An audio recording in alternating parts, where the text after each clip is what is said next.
All right, so now we go over to our professional side where, look, it's like that meme where you see the disheveled, broken human being saying to what's I think it's supposed to be God, I I have taken on your toughest battles, and then you see God looking at him going, "How are you still alive?" That's what the Cleveland Browns are at this point in the season, where I cannot believe every day now it feels like we're at risk of a season-ending injury. There you go. There's the special meme. It's like how is this team? How is there still a team to put together? Ogo Okoronkwo might be out for the year. Grant Delpit's at least out for the regular season. DeJuan Jones is out for the season. Deshaun Watts is out for the season. Nick Chubb's out for the season. Kevin Stefanski might be out for the season. That's not necessarily true, but it's crazy how this team is just riddled with the injury bug in a season that's been riddled with the injury bug around the league itself. I can't believe that we're at this point of the season and we're still the fact we're 8-5 is amazing. And we'll talk about why Kevin Stefanski should be a coach of the year candidate here coming up soon. But I cannot believe that we're at this point. And it makes these games that were initially kind of thought to be like, we got this games. They're like, hey, now this Bears team just beat Chicago, just beat Detroit. This Jets team just beat Houston. I'm a little scared now for the final 4 weeks of this season in securing a playoff spot. Yeah, this is no longer, oh, this is the same old Browns fan scared. No, I'm genuinely worried because I don't even know if we're going to know some of the guys on the field at some points in this game on Sunday. And at this point, and Lord, I hope I'm wrong. That's me knocking on wood. But at this point, Mitch, you might as well just take a 3-player guess about who's not going to be available next week because it seems like every single game, every week of the season, somebody else is getting hurt. Somebody else is going down, and it's not a little, oh, he stepped on someone's ankle, he tweaked it. He's just not going to practice this week. Oh, it wasn't a blindside hit where he woke up and his shoulder sore. It's, oh, torn pec. Oh, torn this, torn that. Concussion protocol. It's a bad one. So he's gone for 3 weeks. It's like, how?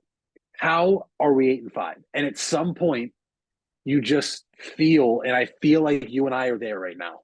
You feel like at some point it's going to stop. Like it's going to crumble. Like we can't keep getting away with this. But at the same time, we've been getting away with it. Somebody's continued to step up.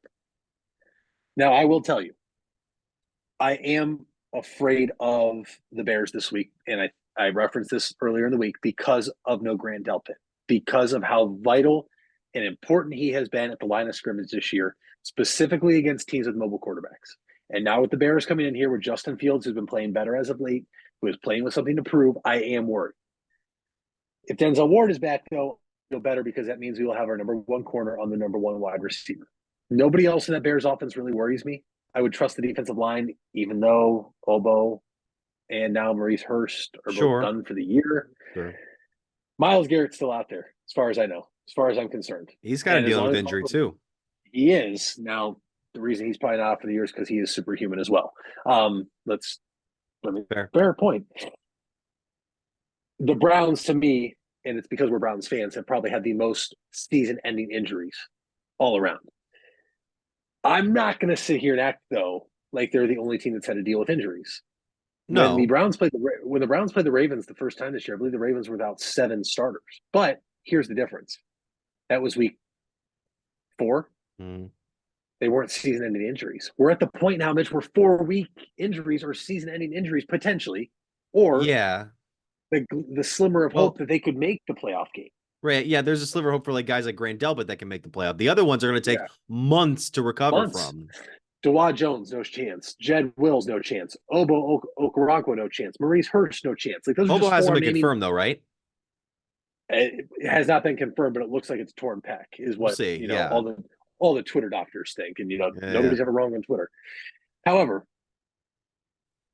I did think it would be fun over and tell you all these quarterbacks that are starting a football game this week in the NFL. Sure. Yeah. Let's hear it. Especially the two tonight, man.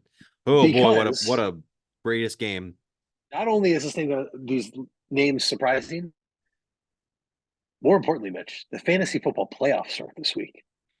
Great. And so a lot of teams right now, My dad being one of them. Man, oh man, he lost Justin Herbert and Keenan Allen, Mm. and so he is in a world of pain right now.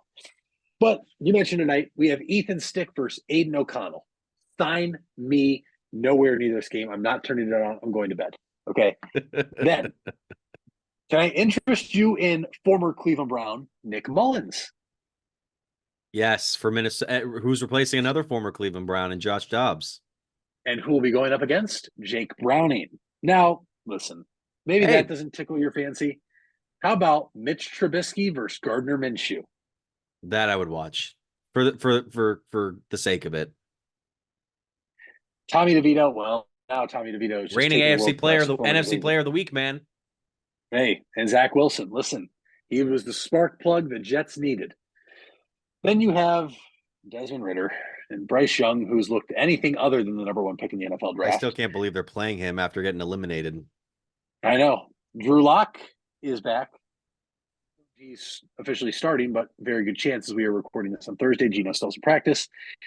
CJ Stroud still in concussion protocol, looking like it'll be Davis Mills, Bailey Zappi, and 2023 Joe Flacco. Yeah, and that's If something. you would have told me before week one, all those guys I just listed would be starting quarterback in week 14 of the NFL season, I would have said season ever. The NFL can't have a good product this year. There's no way the NFL could possibly have a good product with all those names on there. And it turns out, Mitch, instead, it's the most parity we have probably had in the NFL in quite some time. True, And true. it is a joy because a lot of those guys I mentioned, whether it's far fetched or not, most of them have a shot at making the playoffs. Like you take Tommy DeVito, I believe they're at a 1% chance. Zach Wilson, the same thing, 1% chance. The Seahawks are still fighting for a playoff spot with Drew Lock. Davis Mills and the Texans are fighting for a playoff spot. Bailey Zappi, no. Like I said, no. Bryce Young, no. Desmond Ritter is fighting for a division title in the NFC South. Yep. Joe Flacco is trying to take the Browns to the playoffs. Gardner Minshew and the Colts right now are the 7th seed in the AFC playoff picture. Jake Browning and the Bengals are trying to make a late season resurgence as they go up against Nick Mullins and the Vikings, who are also trying to make the playoffs. And then Aiden O'Connell and Easton Stick, although I don't see any which way these teams can possibly make it, they both still have a chance. And Every, that is what makes that list right there mind boggling. it's crazy to think that Joe Flacco in 2023 would be the best out of any of those quarterbacks that you listed, but the man has been on a roll here in the last 1.5 games, so to say. Well, we hope for him to do more of the same this week against Chicago.